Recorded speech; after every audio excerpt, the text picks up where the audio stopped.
Kinikilig ang netizens sa pag-amin ni Eman, bagay daw siya kay Jillian Ward at usap-usapan ang posibleng pagtatrabaho nila sa showbiz.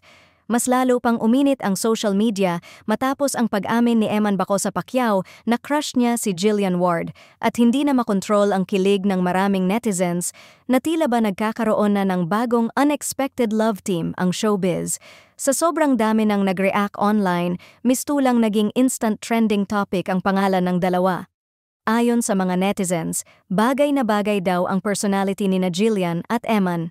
Si Jillian, isang established, multi-talented at highly praised actress na halos lumaki na sa mata ng publiko, at si Eman, na kahit low-key, ay nagsisimula ng magningning sa mundo ng boxing, na parang sinusundan ang yapak ng ama niyang si Manny Pacquiao, ang isa sa pinakamalaking pangalan sa sports history ng Pilipinas.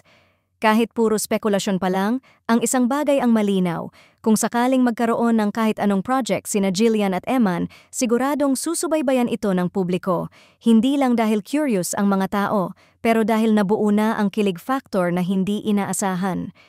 May ilan pang nagsabi na interesting daw ang combination nila dahil magkaiba ang mundong ginagalawan nila, acting at sports. Pero parehong may lakas ng presence at parehong lumalaki ang pangalan.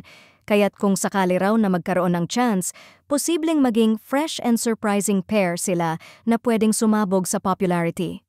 Siyempre, hindi rin mawawala ang mga kritiko. May ilan na nagsasabing baka overshoot lang ng fans ang pangyayari at maaaring simpleng admiration lang talaga ang pag-amin ni Eman.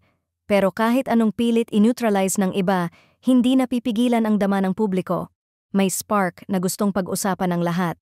At dahil parehong patuloy ang pag-angat ni Jillian at Eman sa kani-kanilang landas, mas lalo pang lumalawak ang intriga kung saan hahantong ang small moment na ito na biglang naging full-blown showbiz issue online.